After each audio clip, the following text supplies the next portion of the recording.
Olá, bem-vindo ao Isto é Sua História.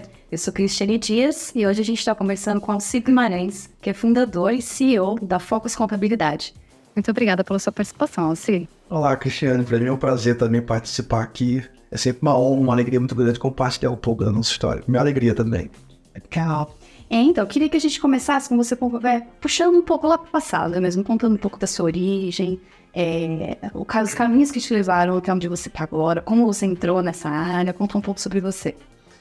Então, eu comecei muito cedo, né? Trabalhar muito cedo com meu pai. Meu pai tinha uma empresa de contabilidade. Eu tinha 15 para 16 anos. Jovem, muito jovem, assim, não tinha muita consciência em relação ao futuro. Mas meu pai sempre foi uma grande referência para mim, como ser humano, muito lógico, mas também como profissional. E aí eu comecei a faculdade muito cedo, me formei muito cedo. É uma realidade de um rapaz que veio de São Gonçalo, numa cidade no Rio de Janeiro, sem tantas expectativas de crescimento, algo nesse sentido. Mas é engraçado que, assim, mesmo eu lembro como se fosse hoje, que mesmo eu como office boy, eu tinha orgulho de ser office boy, porque eu achava bonito poder trabalhar, porque eu trabalho. Sim. E aí fiz a faculdade, me formei, não quis em si dar continuidade ao escritório do meu pai. Meu pai faleceu tem alguns anos, nós há pouco tempo atrás vendemos a parte dele, antes dele falecer, mas eu lá atrás não quis continuar com meu pai. Na verdade, eu nunca sonhei ter uma grande empresa, uma realidade como é a Focus hoje. Eu sempre sonhei ser controle, ser diretor financeiro de uma grande empresa, poder, de fato, ser grande, mas não em si como um empresário. Meu pai não era uma grande referência como empresário para mim. Uhum. Meu pai era uma grande referência como profissional da forma como ele se dava. E ele amava, de fato, a contabilidade, mas não como empresário em si. Então, assim, eu nunca sonhei, de fato, ser empresário. Meu sonho era ser um grande controller, um grande diretor financeiro. E aí eu saí do meu pai com 19 anos, mais ou menos. Qual faculdade você tem? Eu fiz contabilidade na Moraes Júnior, lá em São Gonçalo, no Rio de Janeiro, na cidade, no centro do Rio. E aí, assim, como contador, por ter feito contabilidade, eu não quis, de fato, continuar com meu pai. Comecei a graduação em si muito cedo. E eu fui trabalhar numa empresa americana, que é o The Bank of New York Mellon. Naquela época, em 2001, não lembro certo, mas agora faz tempo. Eu comecei lá, como já era do meu pai, com 19 anos, já era até assistente contábil, que já estava fazendo a graduação, e eu desci, teoricamente, de ser assistente para ser estagiário na Mellon. Uhum. Então eu fui estagiário na Mellon com 19 anos, se não me engano já, 18, 19.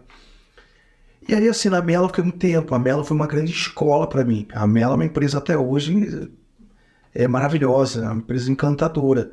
E uma empresa americana, o legal é que eu tive uma escola de uma empresa onde ensina muito a ideia de metas, de resultado, você trazer resultado de fato naquilo que você faz. Só que é no mercado financeiro. Uhum.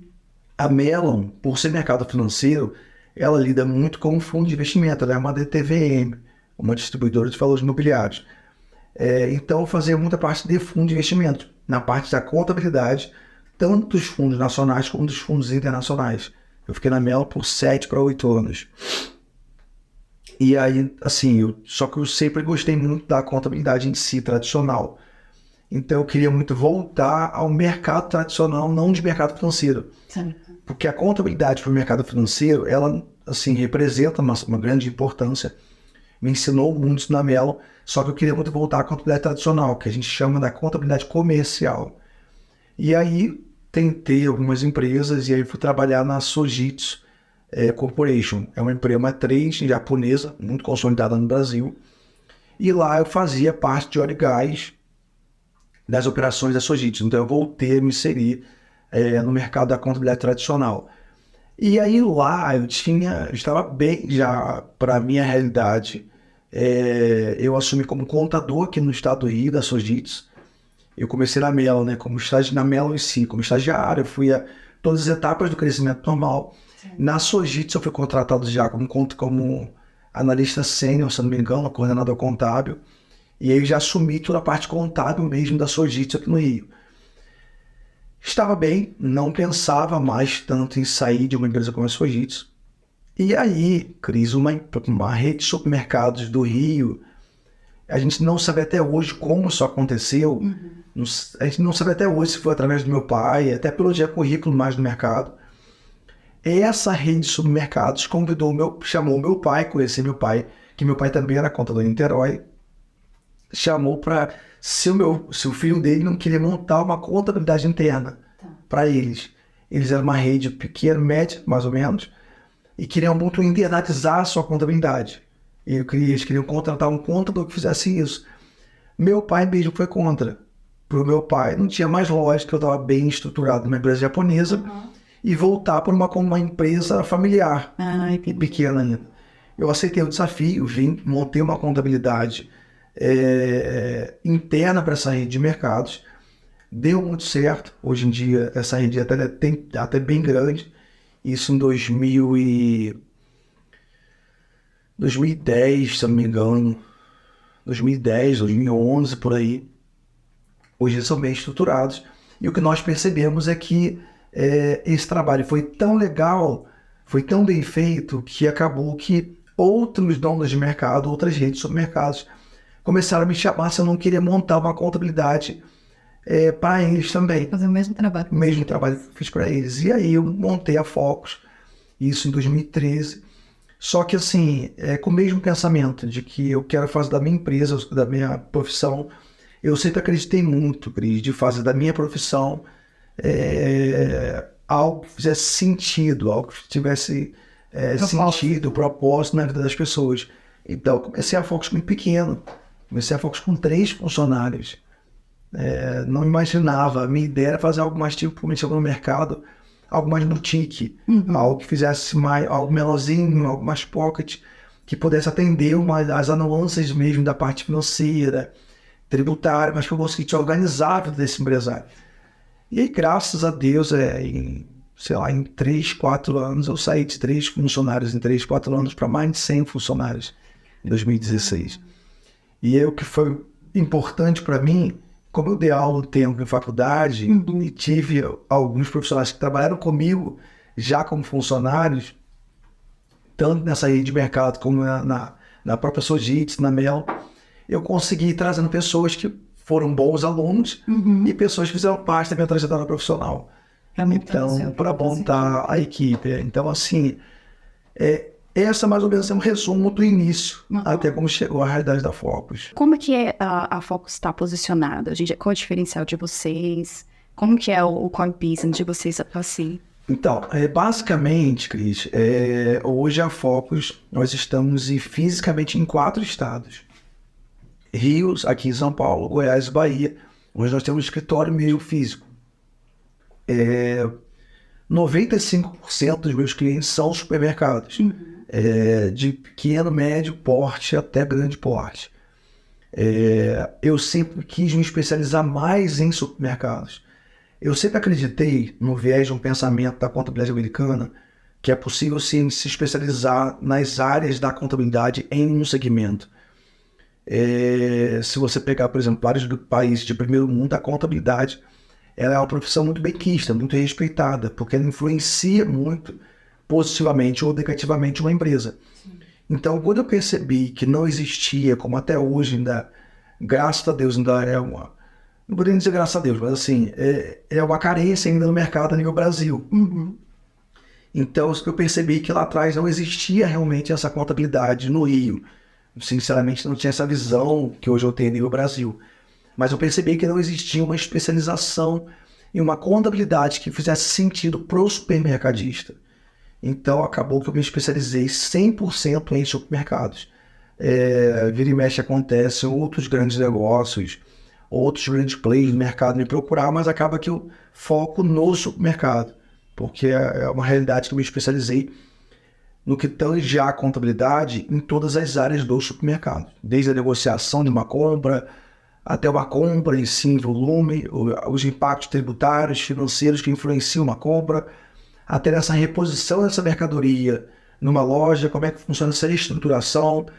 Quando eu vejo os supermercados, eu consigo identificar claramente os pontos e os gargalos e os gatilhos e os gaps que existem na parte tributária, na parte financeira, na parte trabalhista, Quando eu olho para o supermercado, eu consigo entender claramente, inclusive, o posicionamento financeiro do cara. Se ele é agressivo, se ele é mais conservador, se ele é mais cartesiano, porque é o negócio que eu me especializei. Então, de fato, hoje estou muito posicionado em relação a atender. Hoje a Fox, não sei ao certo, mas já são mais de 400 colaboradores como empresa.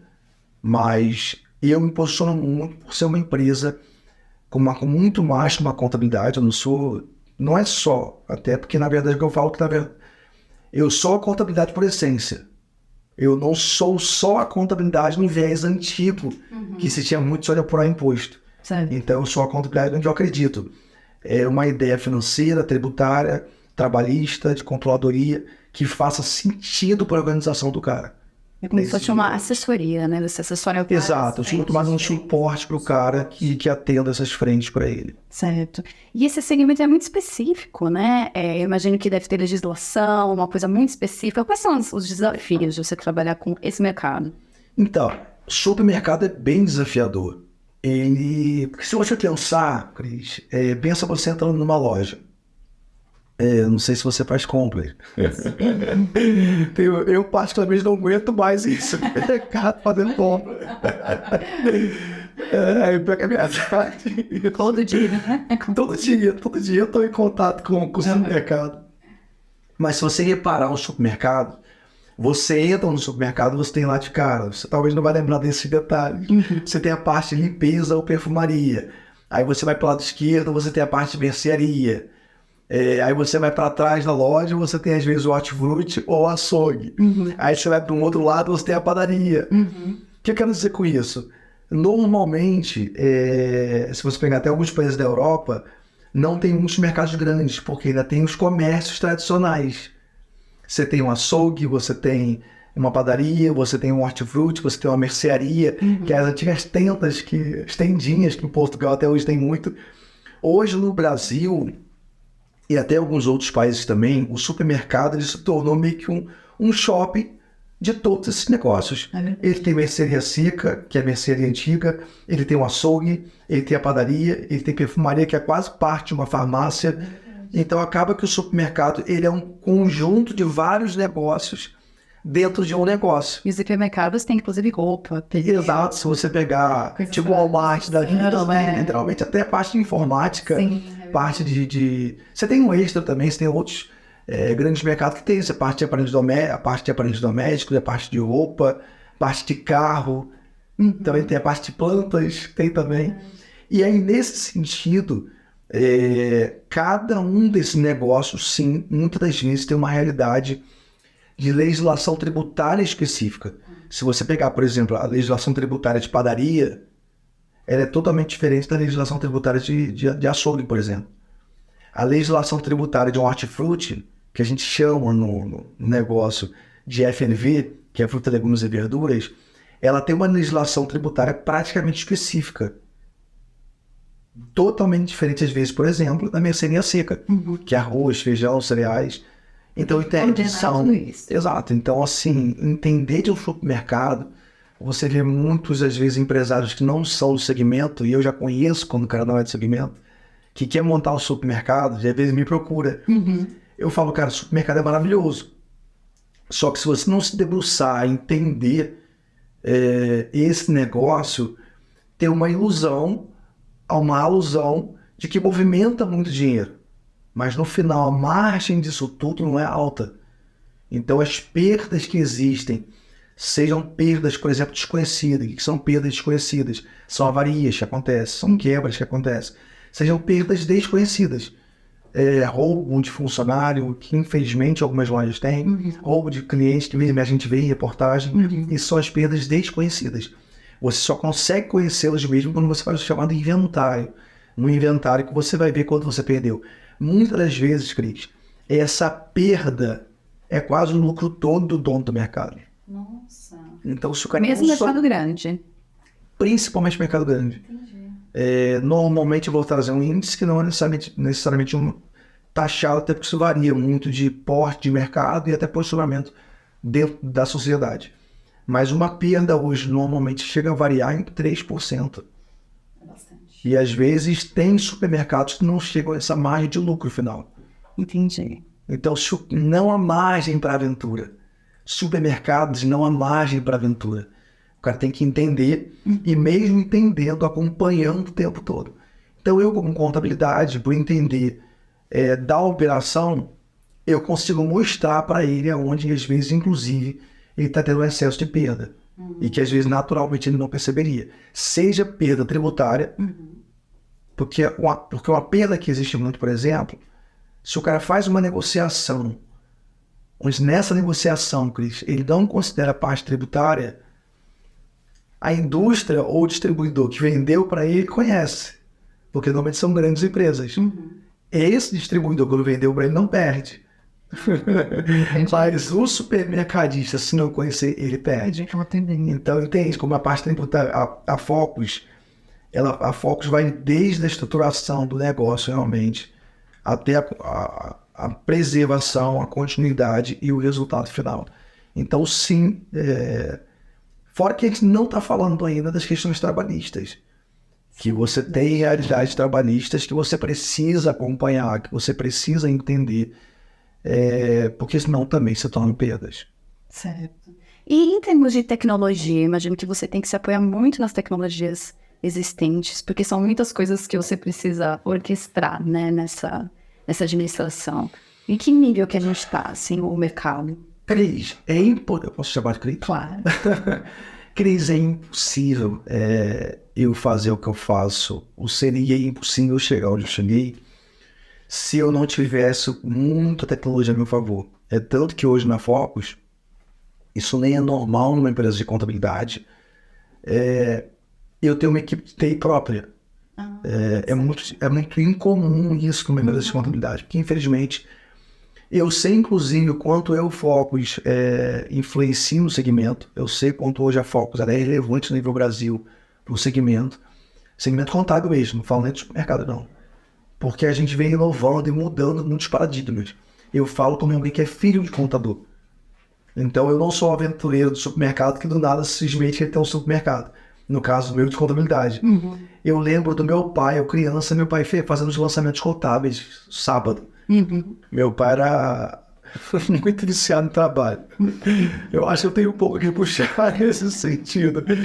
Mas eu lembro. Então, assim, eu nasci dentro disso. Tem uma história engraçada que meu pai conta, que eu fui com 5, 6 aninhos, contava, né? Agora não tá mais que pra contar.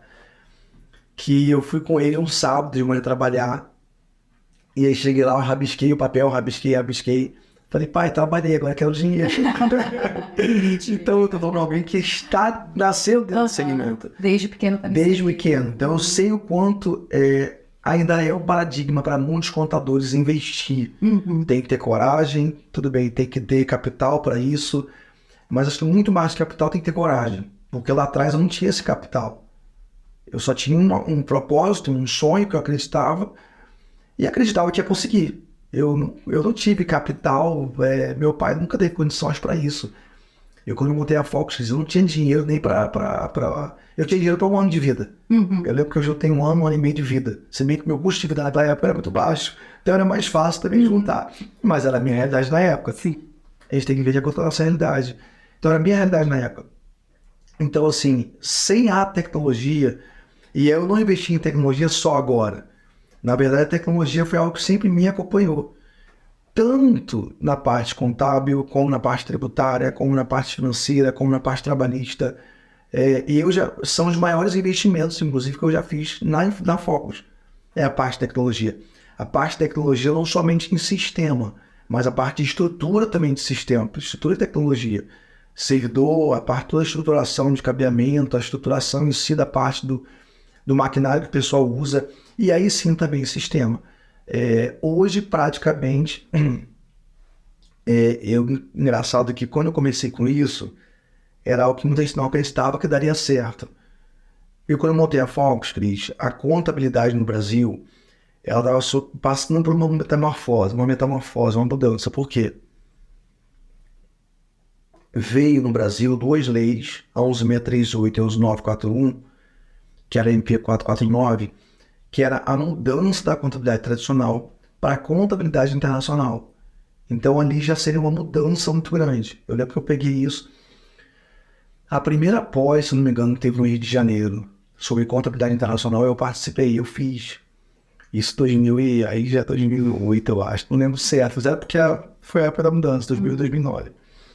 Em paralelo a isso, pra você entender, para quem ouvir entender o cenário. Então eu tinha essa realidade. Certo. A contabilidade no Brasil, que era a antiga lei 6.404 de 1976, que é a base da contabilidade no Brasil até hoje, ela passou depois, não sei, sei lá, 32, 33 anos, ela veio ser reformulada esse tempo todo depois. Então, muitos contadores já não entendiam mais essas mudanças com os 638 e os 941, que era a adoção às normas internacionais de contabilidade. Então, esse é o primeiro ponto. Primeira gaveta.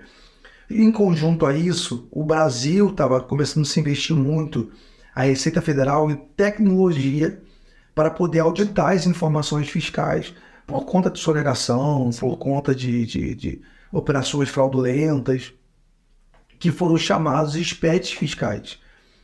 Eu lembro que 2009, 2010, quando começou o SPET fiscal no Brasil, muita gente achava que não iria acontecer.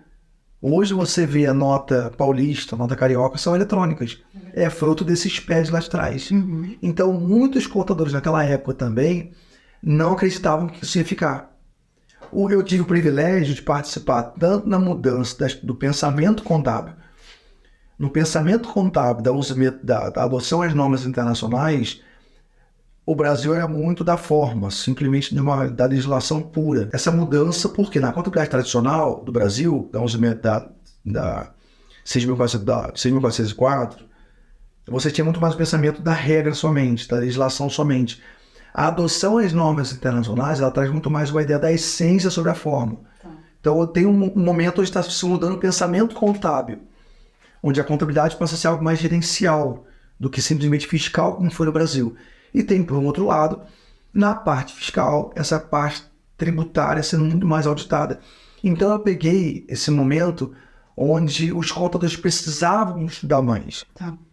Os novos não entendem muitas das vezes o que está acontecendo, porque a cabeça de muitos desses empresários ainda está no pensamento antigo. E os contadores antigos, contador antigo, ele não se adaptou a essas realidades. Então a Focus teve o privilégio de ver essa mudança e ao mesmo tempo implementar as mudanças no cenário contábil, porque isso foi importante para que fizesse sentido de fato para o supermercadista. Certo. Você comentou, né, no começo da entrevista sobre você ter sido professor e a questão da educação é um pilar importante na sua atuação de trabalho. Como que é isso? Como que você faz essa passagem de conhecimento? Você ter os funcionários? Então, para mim, eu sempre sonhei dar aula. De verdade, eu nunca sonhei ser um grande empresário e tal. Eu sempre sonhei, de fato, ser um grande profissional. E uma das coisas que eu amava fazer, até hoje, é dar aula. E eu lembro que teve até hoje é bastante assim. Hoje mesmo foi a manhã inteira em treinamento da minha equipe de liderança que eu participo até hoje. Eu gosto disso. Mas uma parte que foi crucial na Focus, que foi um divisor de águas, foi quando eu parei de dar aula. Eu estava na última que eu dei aula, se não me engano, foi no MBA de controladoria. Eu não lembro certo o tempo mais, assim, 2015, eu acho, por aí. Isso mostra a idade da gente, sabia? Quando começam as coisas ficarem muito lá atrás. Quando eu parei de dar aula para fora, em faculdade, e passei a dar aula na Focus. Eu comecei a treinar minha própria equipe. O que foi legal com isso? Muito mais do que disseminar o conhecimento em si. Naquele momento, eu estava criando uma cultura de disseminar conhecimento. Hoje em dia é muito comum você ter na Focus outros colaboradores treinando outros colaboradores. A gente faz, inclusive, teve agora há pouco tempo, inclusive chamado Expo Focus. O que era o Expo Focus? Olha só, Cris, é fruto dessa cultura lá atrás que eu implantei de forma totalmente in natura, sem perceber. O departamento contábil ensina para o departamento de legalização o que ele faz. O departamento pessoal ensina para o departamento de finanças o que ele faz. Ou seja, essa coisa de gostar de disseminar conhecimento, de ter prazer em mostrar, apresentar, ensinar. Isso melhora todos os processos e todo mundo tem esse senso de pertencimento. não somente hoje o Alci dá aula. Na verdade, hoje talvez eu seja que menos dá aula na Focus. Mas toda uma equipe tem esse pensamento de disseminar, porque isso você gera crescimento como ser humano. Que quanto mais a gente vai amadurecendo, vai adquirindo conhecimento, nós nos tornamos pessoas melhores. E assim também no mundo profissional.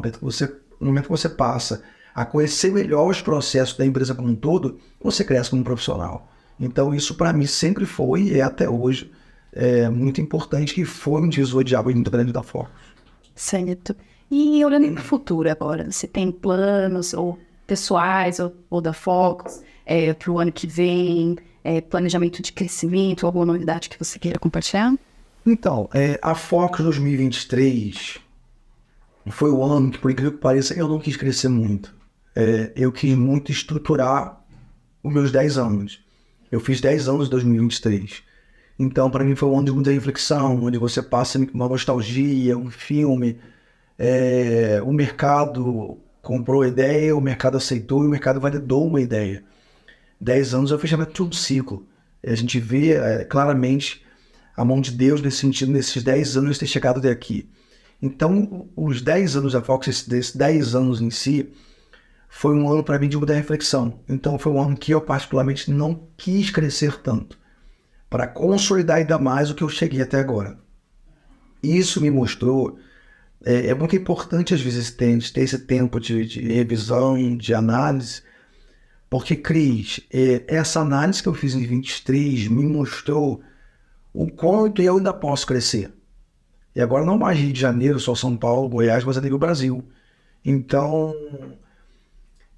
eu tenho algumas metas pessoais que assim, a gente tem como empresa, mas eu consigo ter uma ideia de biênio, o que eu penso para 2 anos, no máximo 3, mas eu não fico tão engessado a isso.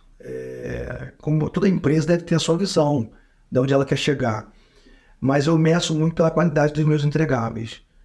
Eu tenho uma coisa na Focus que até aconselho que todo mundo tenha, e eu acho que até isso é legal, porque você nunca fiz questão de esconder o que eu faço. Muitas oportunidades me procuram, eu falo abertamente do que eu faço, não tenho problemas em transmitir o que eu faço para que outros tenham sucesso. Eu tenho na Focus, por exemplo, uma equipe ativa de atendimento. Eu aprendi isso na Melon. A Melon tinha um client service, que era parte de atendimento ao cliente. Eu lembro que eu fiz isso lembrando que eu vivia na Melon. Eu abracei por Focus com Melon, que é o que eu vivi. De fato, assim, foi uma grande escola para mim. Foi talvez a minha principal escola. Tão importante quanto talvez até a própria graduação, que foram 8 anos de experiência nesse sentido. A Melon tinha muito esse cuidado com os chamados cotistas, que é quem aplicava nos fundos de investimentos. Hoje, na verdade, os meus clientes é como se fossem sócios da Focus. A Focus só existe por conta deles. Então, de fato, como se fossem ainda esses cotistas que faziam a empresa funcionar, no caso da Melon, os fundos. Então, eu tenho na Focus, por exemplo, uma equipe de relacionamento ativo que regularmente liga ou visita os clientes para gerar indicadores de satisfação ou insatisfação. E é interessante, Cris, esse número aberto, o meu nível de satisfeito ou muito satisfeito chega a bater 94%, 95%. E isso às vezes me incomoda. Por quê? Porque quando eu pego lá 96% de satisfeito ou muito satisfeito, eu vou olhar o 4%. Eu sou muito grato, graças a Deus reconheço a minha equipe por isso, muito, eles sabem disso. Nada teria chegado aqui se não fossem eles. Esses 4% de regular, e nem é tudo insatisfeito, não tem isso. Para mim, o regular, para mim, é insatisfeito, porque está muito regular. Então, o regular, para mim, ou insatisfeito, me mostra onde eu posso melhorar. Então, eu falo que para mim a Focus não tem limite por conta disso. Sempre vai ter alguém me mostrando um caminho que eu possa melhorar. Então, eu acompanho toda sexta-feira os meus índices. Quando eu entro lá, a gente tem um CRM próprio que nós desenvolvemos. Quando eu entro lá e olho o que está insatisfeito, eu consigo olhar o departamento que está insatisfeito e o porquê está insatisfeito. Quando é algo recorrente, eu tenho ali uma consultoria clara de como melhorar. Então, assim, isso é muito claro. Esses índices e essas reclamações são uma consultoria gratuita que o cliente me dá de como melhorar. Então, assim, é muito comum você ver pessoas, às vezes, buscando formas gigantescas, formas, sei lá, querendo inventar muita coisa para melhorar os seus processos. Basta ouvir. Então, você ouvir o cliente te ajuda muito a melhorar os processos. Então, para mim, é muito importante essa equipe de relacionamento, porque a equipe de relacionamento ativo no cliente, ela é meio que um balizador para mim naquilo que está dando certo, que eu posso potencializar ainda mais o que está dando certo, e aquilo também que eu posso melhorar para trazer mais sentido ainda para os meus clientes. Então, assim, estou, sim, em plena exposição. Não tenho... Estou com 41 anos, assim, sou muito novo, não sou aquele garoto de 20 anos, mas também tenho 41 anos, tem muito pela frente ainda. Então, assim, para mim, sim, eu vejo muitas possibilidades de crescimento. E agora não mais a nível de Sudeste, mas até a nível do Brasil como um todo. A parte social também, né, é um pilar bem importante para Focus. Qual é a atuação da empresa nesse sentido? Para mim como um todo, Brice, eu sempre fui muito envolvido nas questões sociais. Desde lá de trás eu era envolvido tem um aterro sanitário chamado Lixão de São Gonçalo, onde eu já fazia alguns trabalhos sociais lá. Então, para mim, desde cedo, sempre foi muito importante. Eu sempre encarei a minha empresa como um ministério que Deus me deu realmente para poder cuidar de pessoas, para poder, até mesmo por ser um pastor, eu vejo que Deus me deu o privilégio de ser alguém que vive no mundo do empreendedorismo, que a gente chama no mundo bíblico de reino. Para uns Deus deu a visão mais de sacerdote, que são os pastores que vivem de uma forma mais integral na obra. E para outros Deus deu a visão de sacerdócio como pastor, mas também a ideia de reino, de trazer realmente, lidar com negócios. Eu sempre encarei muito a minha empresa numa visão de reino, onde eu existo para poder servir pessoas. Eu existo para poder alcançar pessoas, para abençoar pessoas, ainda que é um negócio, precisa dar lucro. Dar lucro também faz parte. Se você pega a parábola dos talentos, Jesus cobra de fato os talentos, no sentido de que dê retorno, no sentido de que você consiga multiplicar aquele talento. Então faz parte o resultado. Então, nesse contexto, a Focus sempre foi muito envolvida. A gente apoia alguns projetos sociais, a gente sustenta alguns trabalhos sociais. Tem um, por exemplo, que já tem bastante tempo, que é quase que desde o início da Focus, que é o projeto Eu Vejo um Jardim, que é no aterro sanitário de Jardim Gramacho, em Caxias, no Rio. De pessoas que vivem às margens do aterro sanitário. A gente suporta, dá apoio a esse projeto, que é de um grande amigo, que é o Pedro, o Pedrão, que a gente chama. A ideia é erradicar a pobreza com o material que ele recicla do lixo. Ele gera artigos de decoração, aquela coisa linda, e ele bota os adolescentes jovens para trabalhar. Então já começa a desenvolver essa cultura do trabalho, de se sentir útil, se sentir importante. É importante você dar roupa, é importante você dar alimentação. Jesus fala isso, você supre a fome, supre o frio daquele que tem fome e frio. Mas também tão importante quanto, é importante também você dar dignidade para a pessoa. Você ensinar a pessoa também a criar uma cultura. Nesse projeto, por exemplo, que me marcou muito, em 2015, se eu não me engano, isso me marcou muito. Aquele afã de querer tirar as pessoas de viver no aterro sanitário. Eu queria logo arrumar emprego para elas. Então, eu tinha isso lá atrás, 2015, 2014, 2015. A gente começou a criar alguns cursos para profissionalizar e levar as pessoas para o mercado de trabalho. O que eu reparei? As pessoas não tinham nem identidade para isso. Com 17, 18 anos. Certo. Aquilo me chocou muito. E eu falei, caramba, por que eu existo? E aí a gente ajudou muitos a tirarem documentação. Como eu lido com supermercados, que muitas vezes é o primeiro trabalho, eu consigo inserir essas pessoas no mercado de trabalho. E isso até hoje. Eu sou conselheiro de gestão numa instituição chamada INC, o Instituto Novos Começos, da igreja, a qual eu sou um dos pastores de um campo específico da Zona Sul, no Leblon, Rio. O INC, o Instituto Novos Começos, é um instituto que visa, ele é rodeado por 7 comunidades, e ele visa fazer um trabalho social na parte humana, em todas as áreas do ser humano. Nas crianças, por exemplo, a gente é muito forte na parte de educação, futebol, aquelas lutinhas, mas também pela Focus, nós fizemos toda a estrutura de um curso profissionalizante mesmo. E a gente percebia, é muito legal você perceber mesmo a realidade das coisas. Quando nós montamos agora, há 2 anos atrás, esse treinamento, nós fizemos um curso assim, que de fato dá mesmo para dar a profissão da pessoa.